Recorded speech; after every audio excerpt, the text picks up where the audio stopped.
What is the mechanism of aromatherapy, how does it work, यानी कि खुशबू के जरिए किसी भी बीमारी का इलाज कैसे क्या हो सकता है। तो उसको मैं समझाने के लिए कुछ आसान मिसाल आपके सामने पेश करना चाहता हूं। सपोज हम ऐसे रास्ते से गुजर रहे हो जहां बहुत ज्यादा गलाजत और गंदगी मौजूद हो, तो जब हमारा गुजर वहां से होता है, तो जब वो बैड स्मेल या अनप्लेजेंट स्मेल जब हमारे नाक में जाती है तो हमें बेहद इरिटेशन और बहुत ज्यादा कराहट महसूस होती है। और जो हजरात हाइपर सेंसिटिव होते हैं उनको कय हो जाती है, वो वोमिट कर देते हैं।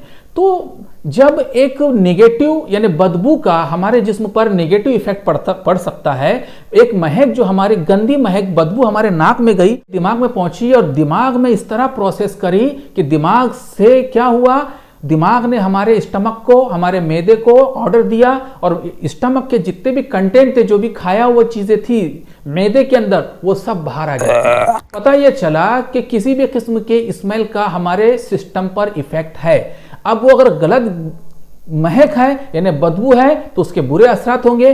ठीक उसी तरह अगर खुशबुएं अगर नाक में जाएगी, खुशबुओं को सूंघा जाएगा, तो उसके मुस्बित असरात या पॉजिटिव इफेक्ट बॉडी पर पैदा होंगे, मुरत्तब होंगे। यही नहीं, इसको समझने के लिए मैं एक आसान तरीका आपको बता रहा हूं कि अगर आंख से कोई अच्छी चीज देखी जाए तो उसके अच्छे असर हमारे जिस्म पर मुरत्तब होते हैं, हमारा डिप्रेशन लेवल कम होता है, हमें तस्कीन मिलती है। उसके बरखिलाफ कोई खतरनाक मनाजिर अगर हम देख ले, कोई एक्सीडेंट देख ले, कोई हादसा देख ले उसी आंख से, तो उससे हमारे दिल की धड़कन बढ़ जाती है। मंजर है सामने लेकिन धड़कन बढ़ गई हमारी।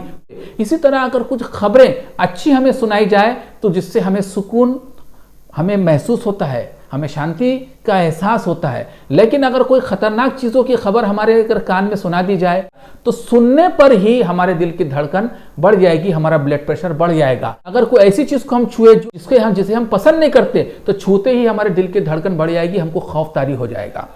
इसी तरह चखने से कोई चीज़ अगर हमको पसंद है तो चखने से हमें राहत मिलेगी, और अगर हमें जो चीज़ पसंद नहीं है तो हमने अगर उनको चख लिया तो उससे हमें परेशानी होगी।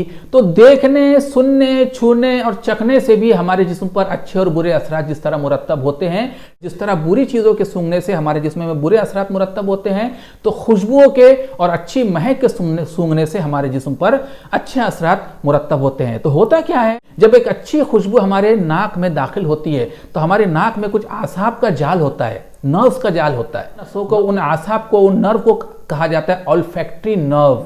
तो जब ऑल्फैक्टरी नर्व, जब उससे महक जब नाक में जाएगी और जब ऑल्फैक्टरी नर्व को टच होगी तो वो ऑल्फैक्टरी नर्व के जरिए खुशबू का मैसेज, खुशबू का जो मैसेज है ब्रेन में जाएगा ऊपर। और ब्रेन में कहाँ जाएगा, ब्रेन में एक सिस्टम है, उसको कहा जाता है लिम्बिक सिस्टम।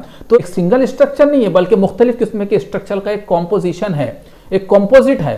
तो वो सिस्टम में पहुंचती है खुशबू, लिम्बिक सिस्टम से अटैच जितने और सिस्टम है वो एक्टिवेट हो जाते हैं। खास तौर पर पिट्यूटरी ग्लैंड भी वहां एक्टिवेट हो जाता है। तो पिट्यूटरी ग्लैंड और दीगर मुख्तलिफ किस्म के और ग्लैंड एक्टिवेट होते हैं जिससे वहां से हार्मोन का सिक्रेशन होता है, हार्मोन रिलीज होते हैं। तो खुशबुओं का लिम्बिक सिस्टम में पहुंचने पर हमारी बॉडी में हैप्पी हार्मोन रिलीज होते हैं। कौन से हार्मोन रिलीज होते हैं? हैप्पी हार्मोन, जो हार्मोन हमारे जिस्म पे पॉजिटिव इफेक्ट पैदा करते हैं और हमारे सिस्टम को धीरे धीरे नॉर्मलाइज करते हैं और हमारे स्ट्रेस लेवल को कम कर देते हैं। इसलिए ये जो है लिम्बिक सिस्टम, इसके एक्टिवेट होने से 3 मेन हार्मोन रिलीज होते हैं।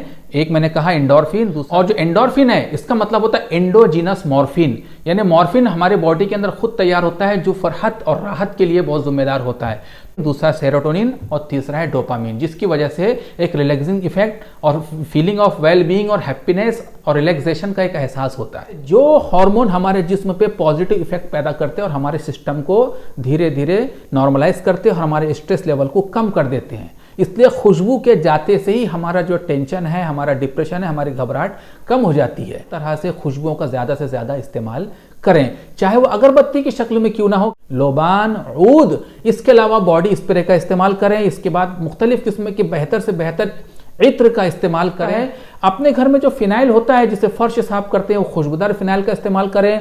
पानी जिससे नहाते हैं उस पानी में, उस बकेट में अगर खुशबुओं के कुछ कतरे डाल दिए जाए तो हमारा जिस्म नहाते वक्त मुअत्तर हो जाएगा, जिससे हमारा स्ट्रेस लेवल कम हो जाएगा। इनका ज़्यादा से ज़्यादा इस्तेमाल करें। हाँ, एक बात ज़रूर है कि कोशिश ये करें कि ख़वातीन या लेडीज़ ज़्यादा खुशबुओं का इस्तेमाल घर से बाहर ना करें, क्योंकि आप सल्लल्लाहु अलैहि वसल्लम ने फरमाया कि ख़वातीन की खुशबू इस तरह हो कि उसका रंग जाहिर हो लेकिन खुशबू ना फैले, और मर्दों की खुशबू इस तरह हो जिसमें रंग जाहिर ना हो और खुशबू ज़्यादा फैले। तो खुशबू का इस्तेमाल करती भी हो तो अपने शौहर की खातिर करे, अपने घर की चारदीवारी में करे, अपने शौहर की खुशनुदी के लिए करे।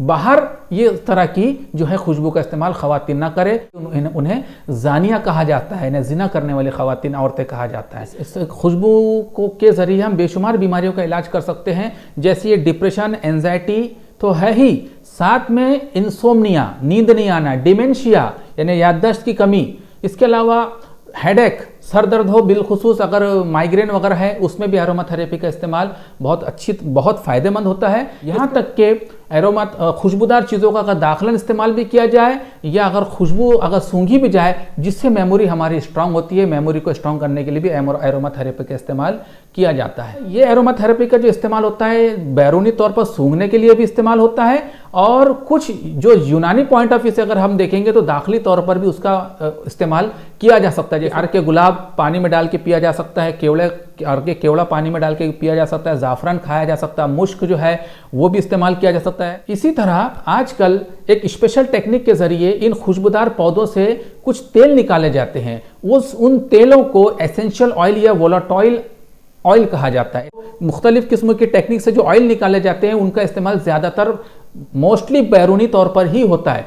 वो मुख्तलिफ किस्म के सिस्टम पर काम करते हैं। अगर बैरूनी तौर पर अगर इस्तेमाल भी किया जाए तो स्किन के जरिए ट्रांसडर्मल एब्जॉर्प्शन के थ्रू वो मुंजज़िब होते हैं, जज्ब होते हैं, एब्जॉर्ब होते हैं, और सिस्टम में ब्लड सर्कुलेशन में जाकर वो मुख्तलिफ किस्म के सिस्टम पे काम करके वो सिस्टम को बहुत ज़्यादा फ़ायदा देते हैं।